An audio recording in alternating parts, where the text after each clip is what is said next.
করে দেখেন আল্লাহ তাআলা আমাদেরকে সৃষ্টি করার আগে থেকে সৃষ্টি পর্যন্ত মৃত্যুর আগে পর্যন্ত আমাদের আল্লাহ নিয়ামতের মধ্যে আল্লাহ নিয়ামত অনুগ্রহ ফজল কর্মমত আমাদের বেতন করে রেখেছে।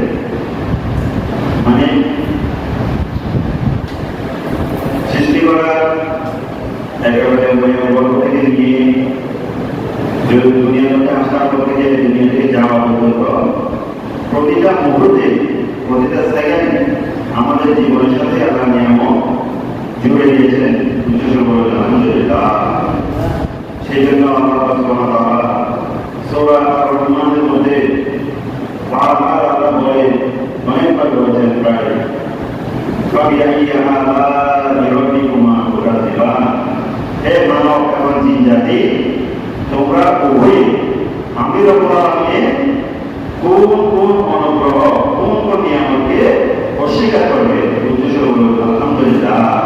তাহলে বোঝা যায় আল্লাহর নিয়ামতকে অস্বীকার করার কোন সুযোগ অস্বীকারেও আমাদের হবে না। যুক্ত বলুন আলহামদুলিল্লাহ। আর যদি আল্লাহর অনুগ্রহের আল্লাহর নিয়ামতে একমাত্র অস্বীকার করবে, আল্লাহর নিয়ামতে নাশুকরিয়া করবে একমাত্র শয়তান। যুক্ত বলুন আলহামদুলিল্লাহ। শয়তান ছাড়া আল্লাহর নিয়ামত আজ পর্যন্ত কেউ সাহস করতে পারবে না আল্লাহর নিয়ামতের অস্বীকার করা। তাহলে আল্লাহর নিয়ামত যদি আমরা পাওয়ার পর আল্লাহর নিয়ামতের অনুসরণ করি, এটা বেশি স্মরণ করে আল্লাহর নিয়ামতের শুকরিয়া করি, তাহলে আল্লাহ খুশি হন। আল্লাহর নিয়ামতের যদি আমরা শুকরিয়া না করি, আল্লাহ যে আল্লাহ যে আমাদের সৃষ্টিকর্তা, আল্লাহর সম্মান একদিনও বাড়বেও না, একদিনও কমবেও না। আমরা আল্লাহর নিয়ামতের শুকরিয়া করলে আমাদের মর্যাদা বাড়বে, আমাদের রিজিক বাড়বে, আমাদের বরকত বাড়বে। আলহামদুলিল্লাহ। কিন্তু করলে নিয়ামতের শুকরিয়া করলে আল্লাহ খুশি হবে। এই যে একজন মানুষ, আপনি আপনার বডির দিকে অল পার্টস অফ বডি, সমস্ত বডির সমস্ত পার্টসের দিকে আপনি যদি নজর করে দেখেন, আল্লাহ সুবহানাহু ওয়া তাআলা আমাদের এই শরীরের মধ্যে কতটুকু নিয়ামত দিয়েছেন। উচ্চস্বর করুন আলহামদুলিল্লাহ। আপনি এখন হেঁটে হেঁটে মসজিদ থেকে বাইরে থেকে মসজিদে আসলাম, কিন্তু এমন অনেক মানুষ আছেন যাদের দুইটা পাও নেই, মসজিদে আসার জন্য, নামাজ পড়ার জন্য তার আগ্রহ রয়েছে, তার মনের মধ্যে ইচ্ছা রয়েছে, কিন্তু দুইটা পা না থাকার কারণে হয়তো ওনাকে তাকে নিয়ে আসতে হবে বা হুইল চেয়ারের মধ্যে বসে আসতে হবে, এর ফলে সে মসজিদ আসে নামাজ পড়তে পারছে না। এমন অনেক মানুষ রয়েছেন যাদের দুইটা চক্ষু নেই, কেউ ঘরে আনার মসজিদে আনার সুযোগ নাই, ঘর থেকে বের হওয়ার সুযোগ নাই। এমন অনেক মানুষ আছেন যাদের দুইটা কানে শোনে না, যে কানে শোনে না সে বুঝে কানের মর্যাদা জিনিস, যে চোখে দেখে না সে বুঝতে পারে চোখটা কত বড় নিয়ামত, যার 32টা দাঁত নাই সে বুঝতে পারে দাঁত কি জিনিস। যখন মেহমানের মধ্যে গিয়ে, আত্মীয় স্বজন বাড়িতে গিয়ে, বিভিন্ন দাওয়াতের মধ্যে গিয়ে যখন সবাই তার সাথে বসে বসে, তার পাশে বসে বড় বড় রোজ পোলাও যখন খায়, সে যখন চিবিয়ে চিবিয়ে খেতে পারে না, তখন বুঝতে পারে তার কত বড় জিনিস, কত বড় নিয়ামত। যার একটা কিডনি নাই সে বুঝতে পারে কিডনিটা কত বড় নিয়ামত। তাহলে আল্লাহ বলেছে, বান্দারে আমার নিয়ামত বেশি ধরে যেতে হবে না, তুই শুধু তোর শরীরের দিকে, তোর বডির দিকে একটু ফোকাস দিয়ে দেয়, আমি তোর বডির মধ্যে আমার কতগুলো নিয়ামত নিয়ে উচ্চারণ করুন আলহামদুলিল্লাহ। তাহলে বলি তোর মুখ থেকে অটোমেটিক আমি রব্বুল আলামিনের শুকরিয়া, আমি রব্বুল আলামিনের কৃতজ্ঞতা বের হয়ে যাবে। উচ্চারণ করুন আলহামদুলিল্লাহ। তাহলে বোঝা যায় আল্লাহর নিয়ামত আমাদেরকে দিয়েছেন, আল্লাহর নিয়ামতের শুকরিয়া আমাদের করতে হবে। শুকরিয়া করলে আল্লাহর কোনো শান বেড়েও যাবে না, কমবেও না, না করলেও আল্লাহ কোনো শান কমবে না, আবার কোনো বেড়েও যাবে না। আমরা শুকরিয়া করবো একমাত্র আল্লাহকে সন্তুষ্ট করার জন্য, আল্লাহ নিয়ামতের শুকরিয়া করলে আমাদের মর্যাদা আল্লাহ বাড়িয়ে দিবেন, আমাদের গর্ব, আমাদের ফজিলত আল্লাহ আমাদেরকে বাড়িয়ে দিবে। সেজন্য আমরা আল্লাহ নিয়ামতের শুকরিয়া করব। আলহামদুলিল্লাহ। এই জন্য আল্লাহ রাব্বুল আলামিন সূরা বাকারার মধ্যে ঘোষণা করেন, বনি ইসরাঈলকে আল্লাহ রাব্বুল আলামিন আল্লাহ নিয়ামতের শুকরিয়া করে যেতে বলেন। আল্লাহ রাব্বুল আলামিন বলেন, ইয়া বনি ইসরাঈল উযকুরু নি'মাতি আল্লাতী আন'আমতু আলাইকুম। হে বনি ইসরাঈল, হে ইসরাঈলেরা, তোমরা আমি রাব্বুল আলামিন তোমাদেরকে এই সমস্ত নিয়ামত দিয়েছি, ওই নিয়ামতের কথা স্মরণ করে আমি রাব্বুল আলামিনের কৃতজ্ঞতা প্রকাশ করো। উচ্চস্বরে বলুন আলহামদুলিল্লাহ। বনি ইসরাঈল মানে হচ্ছে হযরত মুসা আলাইহিস সালামের উম্মতরা, তাদেরকে বনি ইসরাঈল বলা হয়। আর কি হাত বলি আপনারা, এই যে ইসরাঈল যেটা করা হলো, এই ইসরাঈল রাষ্ট্রটা নামকরণ করা হয়েছে হযরত ইয়াকুব আলাইহিস সালামের নামে। উচ্চস্বরে বলুন আলহামদুলিল্লাহ। এটা ছিল ফিলিস্তিনের মধ্যে যে ইসরায়েল এখন গঠন করা হয়েছে, এটা হচ্ছে হযরত মুসা আলাইহিস সালামের আগে নবী হযরত ইয়াকুব আলাইহিস সালাম, হযরত ইসহাক আলাইহিস সালামের ছেলে, হযরত ইব্রাহিম আলাইহিস সালামের ছেলে ইসহাক, ইসহাক আলাইহিস সালামের ছেলে ইয়াকুব, ইয়াকুব আলাইহিস সালামের ছেলে ইউসুফ। এভাবে বংশগঠন করা হয়। এই ইয়াকুব আলাইহিস সালামের আরেকটা নাম ছিল বনি ইসরাঈল। ইসরাঈল শব্দের অর্থ হচ্ছে আল্লাহর বান্দা, আব্দুল্লাহ। এটা হচ্ছে সুরিয়ানি শব্দ। সুরিয়ানি শব্দ হচ্ছে ইসরাঈল শব্দের অর্থ হচ্ছে আল্লাহর বান্দা, আর এটাকে আরবিতে কনভার্ট করা হয় আব্দুল্লাহ। আব্দুল্লাহ মানে হচ্ছে আল্লাহর বান্দা। তার আল্লাহর বান্দাকে সুরিয়ানি ভাষায় বলা হয় ইসরাঈল। হযরত ইয়াকুব আলাইহিস সালামের একটা উপাধি ছিল ইসরাঈল। তাহলে এই ইসরাঈল ওনার নামে, তারা ওনার নগর যেটার নাম, এটার নামে এখন যারা ইহুদি যারা রয়েছে, তারা তাদের রাষ্ট্রের নাম দিয়েছে ইসরাঈল। প্রকৃত ইহুদিরা তাদের পূর্বপুরুষদের যে হযরত মুসা আলাইহিস সালামের পরবর্তী মুসা আলাইহিস সালামের মধ্যে ইহুদি বলা হয়। ইহুদি, এই ইহুদিদেরকে ইসরাঈল নামে অভিহিত করা হয়। তাহলে এখানে বনি ইসরাঈল মানে হযরত ইয়াকুব আলাইহিস সালামের বংশ নিয়ে যে সমস্ত নবীরা এসেছেন, যে সমস্ত উম্মতরা এসেছেন, তাদেরকে বলা হয় বনি ইসরাঈল। এই বনি ইসরাঈলকে অনেক নিয়ামত আল্লাহ দান করেছেন, অনেক নিয়ামত আল্লাহ। হযরত মুসা আলাইহিস সালামের যুগের মধ্যে তাদেরকে আসমান থেকে মান্না সালওয়া আসমানি খাবার খাওয়াইছেন হযরত মুসা আলাইহিস সালাম।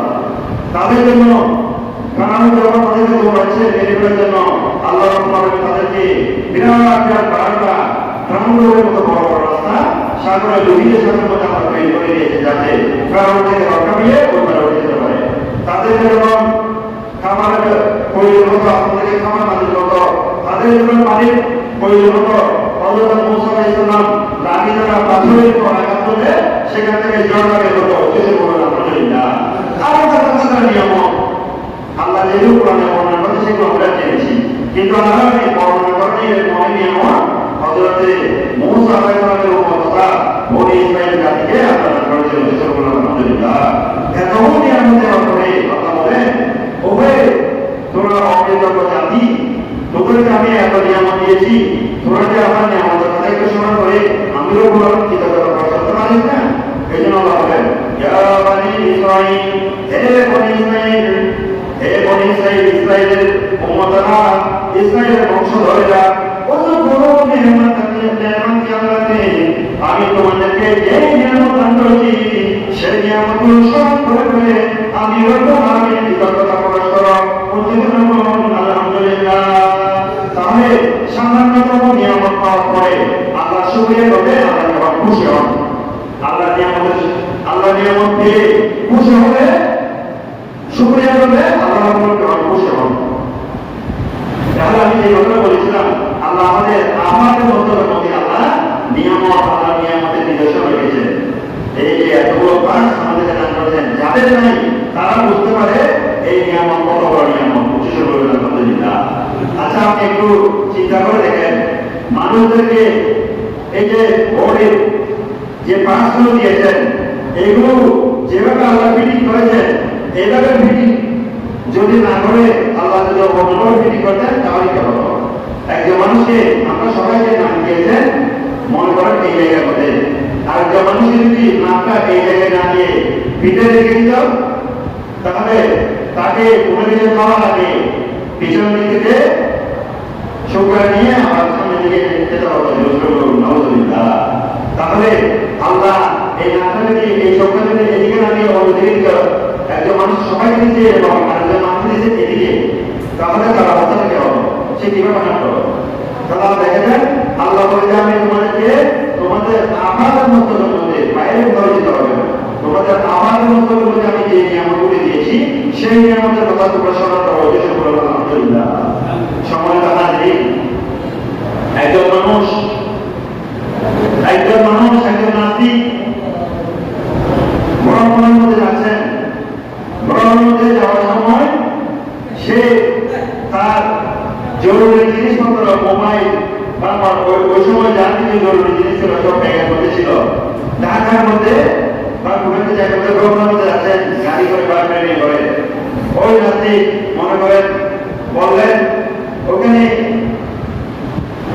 সিটের মধ্যে বসার পর কাছাকাছি মানুষের কারণে ভালো করতে পারছে না, উনি খুব জোর হয়ে বলতেন ব্যাগের উপর মালা যেগুলো ছিল প্রয়োজনীয় সেগুলো রাখলেন।